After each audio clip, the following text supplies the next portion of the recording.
Adelaide are a fast-paced team. They like to run the floor. How do you slow them down tonight? I don't know. You got any ideas? Cross running again. Johnson joining in behind it. Back for the dunk. And this is the problem for the Perth Wildcats. Adelaide just stomping all over Perth. Sophie's just hit two big threes. Well, the fans are on their feet. This Adelaide team is rolling. That's why it's a best of three.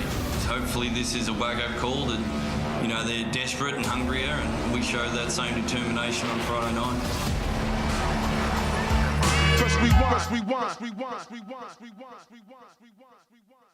Hello everybody and welcome. Time for NBL Rewind, and I already, hashtag NBL Rewind, Adelaide 36ers fans are going nuts. You would have just watched it if you haven't. Facebook, Instagram, Twitter, Twitch, NBL TV. Game 2, 2018 semi-final. The 36ers on the road. Get the job done. Liam Santamaris is a wonderful game to watch. Great game. Hadn't thought about this series for a while. We always think about the grand final series about that year, and great to go back and watch this man go out there and dominate like he used to do. 25-11. They got to that grand final series. We speak of Josh Childress, who not only was a superstar player, but has now got a pretty big footprint on the NBL as we head towards NBL 21 and beyond. Welcome, my man. Welcome to NBL Rewind. Thanks for having me. It's great to see you guys. Great to chat, man. It's been a while. We talk a lot. We talk about that grand final series, which we'll touch on in a moment. But I think Liam's right. We kind of forget how good this series was and this particular game was. To go into Perth and win a huge game like this. Your memories, your emotions as you look back on that big night? Oh, man.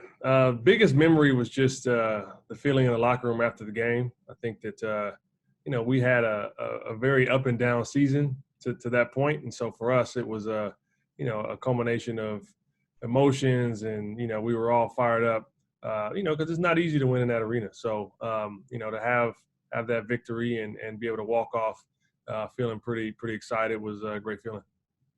Talk about a mix of emotions, Chill. What are your emotions when you think back on this team, this Adelaide team from 2017, 2018 that came oh so close? I just wish I didn't get hurt. That's the biggest emotion, man. I just wish that I didn't get hurt. I think that we had a really good shot at winning the grand final, had that not happened. But, it was a great group. And, Joey did a great job, keeping us together, through that time. We had a ton of personalities, to deal with. You go down the list with Shannon, Ramon, Creaky, DJ, Tease. I mean, you just go down the list of guys that we had on that team, Jook. And there's a great group of guys, but also a ton of personalities, like I said. Haji is another one. So, for us, it was, as a coaching staff, how do you mesh everyone together, make sure everybody's working well together, and, trying to attain the common goal, which was to win a championship. It's incredibly frustrating when you have any injury at any time as a pro athlete. But when you look back at your career, what were these like game 3, 4, and 5 like? You got hurt in that second game. Game 3 was a close one in Melbourne. You win game 4, and then game 5, you just need a little bit of luck, and anything can happen in a walk-off game. Look, where does it sit in disappointment and frustration of your career, that particular 3-game part of that series? It's up there. It's up there. Just because, I'd done a great job, to that point on staying healthy, right? And that'd been an issue for me the latter part of my career. And, to have a freak injury kind of happened, where I hit the floor and, fracture my scapula. It's one of those moments where it's like, I just can't catch a break here. But, I think that the biggest thing that I felt like I brought to that team was stability and, being able to kind of help the team steady out in times of turmoil. And, that game 3 and game 5, we had a lot of that. Right, in Melbourne. And so that's where I felt like I could have definitely helped. Obviously, points, rebounds, all that stuff is part of it. But, it's just the kind of the mental stability of the team, not getting into fights with, Prather and not, talking to Casper and, all that stuff that happened, I think I could have helped with. Just on that, I've got the vision. I can't remember it. Did you come off the bench? Of course, it felt like everyone was involved when it was Prather, and then Nathan Sobey, of course, gets ejected. Did you wander down the end while it was happening, or just stay? Nah, good. I learned my lesson on that stuff already. They are two enormous what ifs for me. I mean, and we've had a great chance of talking about these what ifs on this series over the course of the off season across NBL history. But that grand final series, Melbourne United were well and truly expected to win that championship. I remember Aaron Fern in the preseason saying, if they don't win, something's wrong with the team that they put together. And yet you guys were roaring. And you and Creaky had a beautiful thing going at the 3 and the 4. And then you going down there in game 2. I also think, for me, I think that was massive, of course, but you guys were rolling in game 3. And Sobes was killing it. I think that moment at the end of the half, I think was maybe the moment that completely swung the series, because had you guys, despite you being out, won that one, you would have been going home to try and get game 4. If you hadn't have gone down, would you have won the title? 100% yes. I mean, it had to have been something else crazy to have happened to keep us from that title. I think that we put ourselves in a great position. We matched up well, and I think that we actually, by and large, had better matchups across the board. So I felt like we could have. I mean, it's easy to say now, but I felt pretty confident. Just before we move on from this game and get to everything else that's happening, right around the world, big arenas, crazy fans, just on that, Perth Arena, RAC Arena, where does it sit, the intensity, the atmosphere of playing as an opposition player? You've had some moments in there over the course of your NBL career, but where does that sit when it comes to the Red Army? I appreciate them as fans. I think that they do a good job. Obviously I added fuel to the fire, in my first year there, but, they're respectful. They come out, they support their team. They do a good job. I can't say that they're the craziest fans I've seen, because if you've ever played in Europe, you see, the Red Army looks like pussycats compared to the people in Europe. But, they do a good job. And I think that as a whole, that arena puts on a good show. Hashtag Nbl Rewind to get involved. Sorry, Liam. Great atmosphere in Perth Arena, of course, because there's 13,000 and they go crazy. But there were some great atmospheres in that grand final series as well, especially at Titanium Security Arena. You're Adelaide fans. I mean, not as many of them in the building, but the noise in that place. What are your memories of that? Yeah, Adelaide fans were awesome. They were awesome. They loved the team. They were always supportive. You go around town, they were always, letting you know how much they supported you and the work that you're putting in. And I love playing that arena. It was smaller, but, the fans came out and they packed it out, and it was always a great atmosphere. Even, as an opposing team player, when I went in there, they always did a good job in making sure they were supporting the team. And it was a great place to play. What appealed to the NBL? Of course, not just as a player, a couple of stints, of course, and then now as an ownership, part of the ownership group at South East Melbourne Phoenix. But from all around the world, be it as a player or owner or whatever it might be, what's the main thing that's appealed to you with the NBL the last, we'll say, 5-6 years? It's the people. I think that's what it boils down to. You have, great ownership from the top down, and that's what you want to be around. You want to be around good people, with the same vision and same mindset. I have some friends in Australia that will be lifelong friends, right? And I can't say I have that everywhere, and that's what's kept me, involved in Australia, and what made me jump at the chance to, become part of the ownership group with South East Melbourne. The Kings or the 36ers, Jill? Which one did you have more fun playing at? Oh, man, I loved both of them, man. I talk about this all the time. People always ask me, where's been my favorite place to live?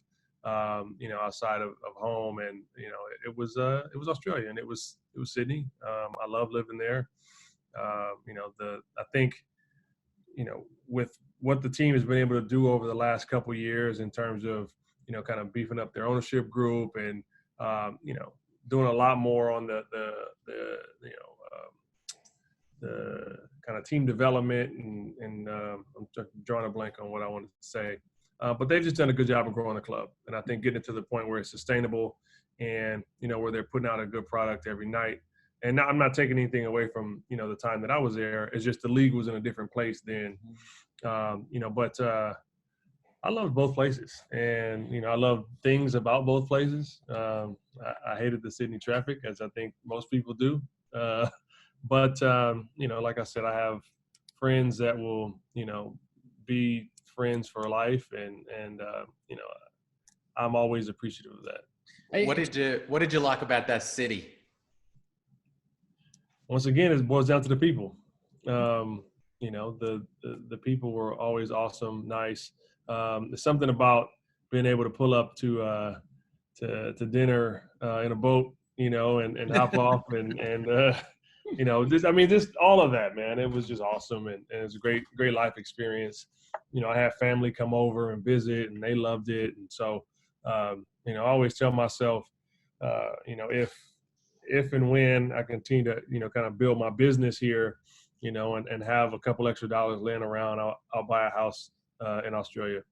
Just on that, from playing in the market, playing for the Kings, and you mentioned the ownership and the business side of it, how important do you think for the NBL as a whole was it that the Kings got this brand going again, both on and off the court to where they sit today? Because you've seen it from both angles, both as an owner and as a player.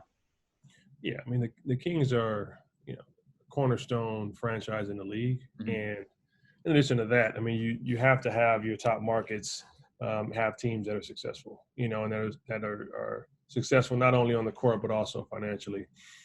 So for the strength of the league, Sydney has to be there, and I think that it's important for them, for us, in Melbourne, and for Perth, obviously, to remain financially sustainable and successful moving forward as this league continues to grow. Just because, you go with your largest teams. I mean, you look at the NBA, the Lakers, the Knicks, the Celtics, drive a lot of traffic to these other clubs, right? And so the same thing in the NBL. One of the things you did while you were in the purple and gold is you got Al Harrington into the league. Take us back to that. You obviously got hurt again. You were going down a bit at that period of time. Take us back to that phone call. Like, what was the conversation you had with Al, and the pitch, if you will, to get him to the league? I called him. I said, Al, man, would you like to have a little month vacation in Australia? And I said, you got to play a couple games a week. You got to get in shape for that. But you get a chance to just spend a little time, out of the country for a bit. I broke my hand. It'll be, 4 to 5 weeks. Are you down to come out? Cool. Let's get it done. And that was it. So pretty simple. But I imagine, like, you. I mean, one of the reasons you came to Australia, I remember you talking about it at the time, is you're like, I'm more than a basketball player. I'm interested in life experiences. And I've always wanted to come to Australia. Did you kind of know that he was that type of personality as well? Yeah, I mean, and I think that it helped that it wasn't a full season, And what some people don't know is, there was discussions about making it a full season, as his time was kind of coming to an end. We decided not to do that. But, he played abroad in China. That's a whole different, type of environment. So I think he enjoyed it. He enjoyed, the Sydney lifestyle, and that's obviously what prompted him to become a part of the ownership group with South East Melbourne. As Liam just mentioned, and from the outside looking in, as you as a basketballer, but as an entrepreneur, business, life experiences, it seems like you looked at this, your whole career and your life holistically from the very start. That's what it seems like to me. Is that how it always was, or did you get a time into your basketball career that you were like, I've got to start thinking about other things and enjoy the moments? Where did that attitude come from, and when did it begin? Yeah, I do a good job of faking it, but Real good job, Ben. Yeah. No, I always viewed myself as more than a basketball player, and wanted to allow myself to have options in whatever path I decided to choose. If that was going to continue to be basketball, cool. If not, that's cool too. And so I always tried to give myself backup plans and backup options, and kind of think forward, if you will. And so part of me signing in Australia was also the opportunity to meet businessmen in Australia, right? And Tim Hudson was awesome with that. I can't tell you how many meetings and interviews and people I met, over that first few months of me being there, because that was important to me. And he understood that. He understood that that was a part of my personal growth. So that has now set me up, for this kind of post basketball career. So I'm very thankful for that.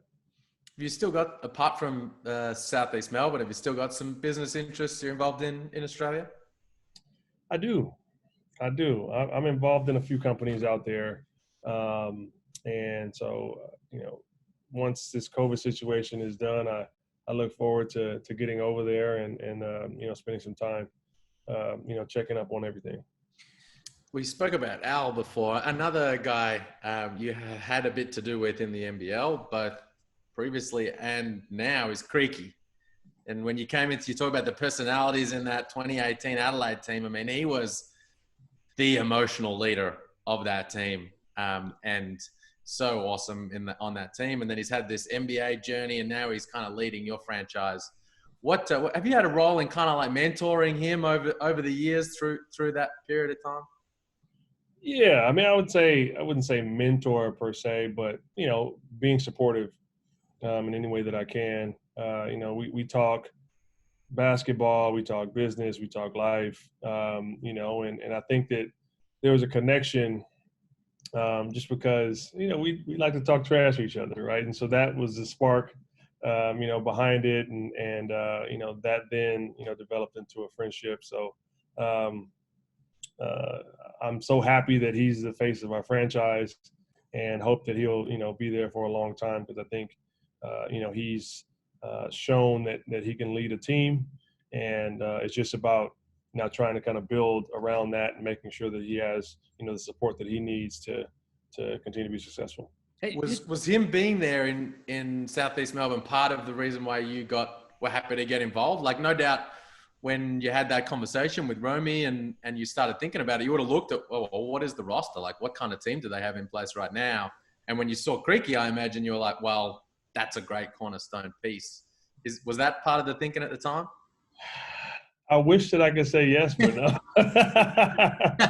Because the other thing is we had these conversations, about the ownership component well before the team was even put together. Oh, okay. So, I was in technically, but unofficially, probably a year before, right when the documentation was formed and the team colors were being picked out and all that stuff. You were in. I was already in. So. Right. Yeah. Has the dynamic changed? You touch on, of course, as teammates and driving each other, and now you're an owner while he is the player and essentially his boss. Does the dynamic change from a relationship point of view, or friendship probably not, but has the dynamic changed? Not at all. I mean, I think if I was Romy, maybe a different story, but, I'm still a minority owner in the club. And so, for that reason, I don't try and act like, I'm more than that. I understand, where I sit and really am about, providing support and uplifting the team and the players.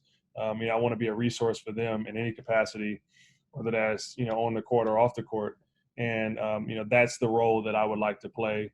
Obviously, I'm helping in the other side of it, trying to, scout talent and give feedback there, as, we try to choose our imports for the season. But, yeah, it's more just, kind of support role. Yeah, well, it's a good time. Yeah, we're waiting for a couple of important announcements, man. You don't want to drop anything for us, do you? We've been talking a lot about it on NBL Overtime with Homicide, our other show. You got anything for us? Little hint? I wish I did, man. It's we had some very, very, very promising opportunities or prospects, but then Europe kind of came in and offered big dough, and there's only so much you can do, so much you can sell, but when teams come in and offer 3, 4, 5, 7, 10 times what you can make in Australia, it's hard to make that sell. And so for us, it's about finding the right pieces that fit within the organization. We're a team that's all about culture, and we don't want anybody to come in and disrupt that. So there have been some talented guys that we've talked to that you do a little bit more homework and find that they potentially can be disruptors. We don't want that. So it takes time to find the right fit. I think if I was a couple years younger, I might try to suit up, but I don't think I have that in the tank anymore. So I'll sit in the backgrounds for now.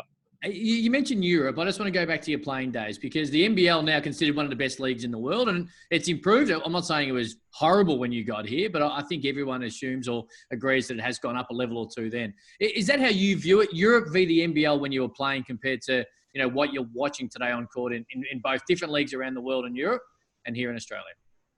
Yeah, I think the league as a whole has gotten a lot better. Talent level, the professionalism, even the show, that is the games, right? That's elevated to another level. There's talented basketball players around the world. And I think the NBL has done a great job of kind of elevating itself to, being a premier destination for a lot of players. And you can't say that was the case, 6, 7 years ago. So obviously hats off to Larry and what, and the team and what they've done there. But, I think as the league continues to grow, as you continue to have more, LaMelos and RJ Hamptons and Fergusons and, all these guys that are coming in for a year and being able to come out and get drafted, and don't have to deal with the stresses and the rigorous, training regimen of, 2-a-days in Europe, in some small remote city in the countryside. That just becomes more appealing. And with that, with the ability to go out and get, sponsorships and things of that sort, you can start to, bridge the gap financially and continue to get, better and better players in the league and enhance the product. Should we play more? Should the NBL, should we play a little bit more? Obviously, we could have a condensed season into NBL 21, so he might be forced to play some midweek. Jeremy LaLiga, who joined us on NBL Overtime maybe 6 weeks ago now, suggested that Wednesday nights is a viable option. Do you think the league as a whole, though, probably back to normality, hopefully sooner rather than later, do you think we should play some more games during the week? I think there should be a consistent 2 games a week. And then, your occasional 3 for some teams, if you can handle it.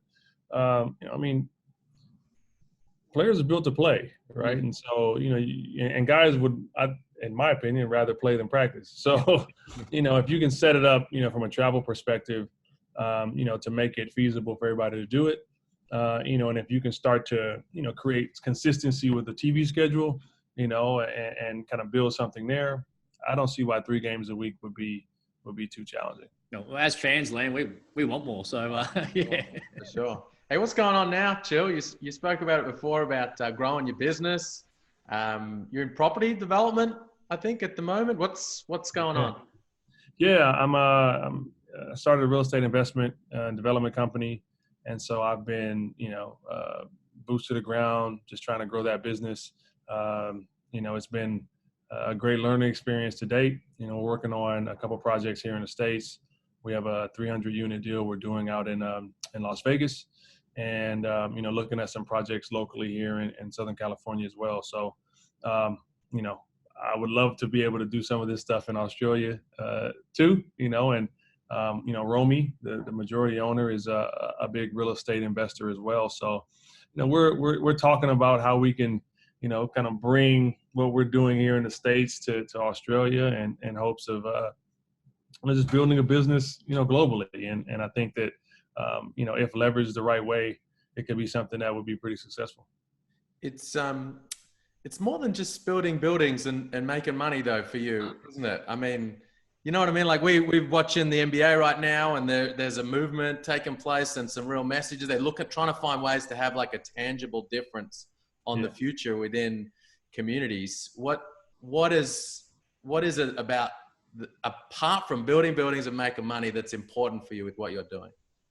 The biggest thing is about changing the narrative for me, and stepping into what I think is who I'm meant to be, and I'm trying to change the game, and I'm trying to show little kids that grew up in Compton like I did, that there's more to being successful than being an NBA player or being a rapper, and how can I change that in their minds and allow them to dream bigger and understand that they can impact their community in a wide array of ways, real estate being one of them. So part of my journey is building something to then be able to pull back or pull from the community, help with mentorship, personal development, things of that sort, but really just try to just impact change. I think that's as a young professional, that's been my goal for a long period of time, and that's going to continue to be my goal, whether I'm playing basketball or building buildings.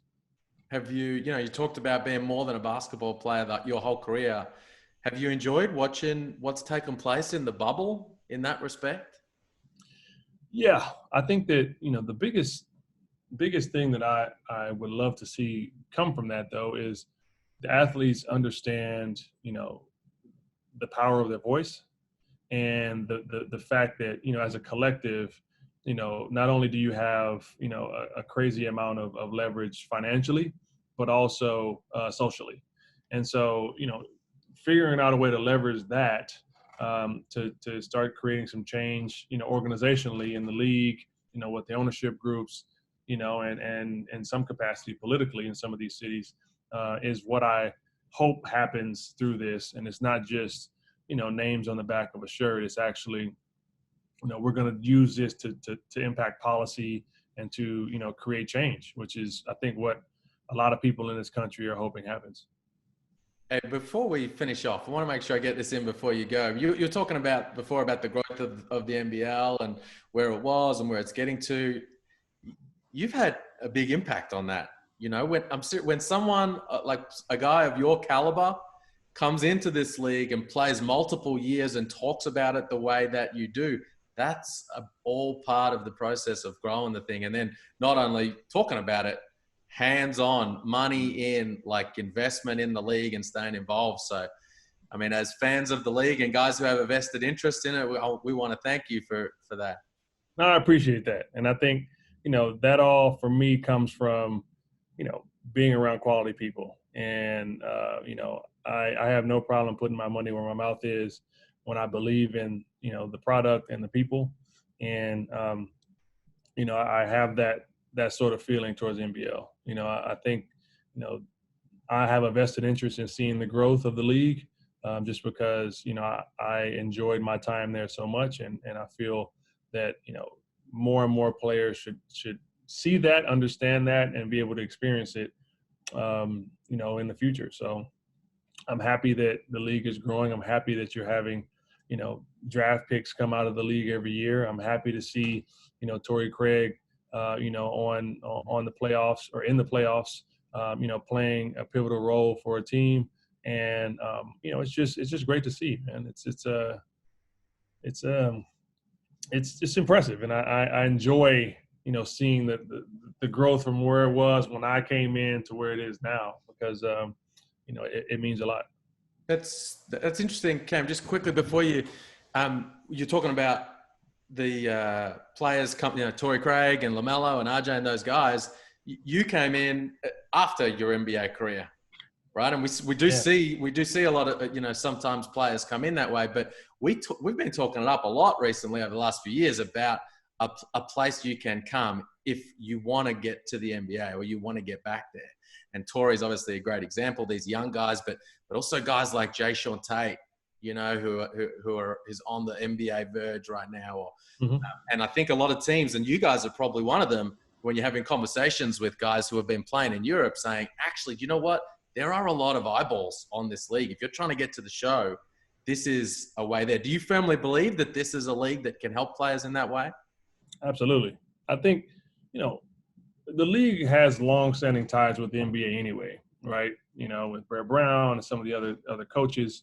And, now GMs are having they have to come over here to watch players, and they're seeing that there's much more, there than they expected. And so I think, for guys, to leave Europe, leave maybe, a little more money, but an opportunity to really thrive in a system. They aren't worried about, playing 10 minutes a night, on a Euro team, just as part of a placeholder for a team. They can actually come out, in Australia and be the man and play their game. That's, who doesn't want that, right? With the shot of getting a look, in the league, or utilizing the connections that the NBL and NBL coaches have, to get on a summer league roster, and take that next step, which is, essentially what Torrey did. So I am a firm believer that more guys should take a look. I think that in combination with, the strength conditioning and just the overall lifestyle lends itself to guys being more productive overall. And, there isn't the same disconnect, if you will, as there is playing in Europe, that I felt, at least. Mm-hmm. I still felt like Sydney's almost like LA, right? So I felt like I was in an American city. I could just relax. I didn't have to worry about all the other stuff that you have to worry about, playing in, Slovenia or Poland or somewhere else. Athens was pretty nice too. Hey, before we let you go, man, there's so much uncertainty, of course, in the world when it comes to travel and restrictions, and of course the NBL date, middle of January, where it's slated right about now. But we'll see you courtside in NBL 21 when it all happens. Absolutely, I'll be there. I don't know when, but when the season happens and we can travel, I'll definitely be out there. Hey, man, as always, it's been fun. For people who haven't watched this game, and I'm assuming a lot of the Red Army haven't, but everyone else, check it out. Game 2, semi-final series 2018. Twitch, NBL TV, Facebook, Instagram, however you watch your NBL content, get on it. Our man dominates. Appreciate your time as always, buddy. Thanks for having me. Anytime you guys want me to, talk your ear off, I'm here. So just let me know. Thanks, Jill. All right.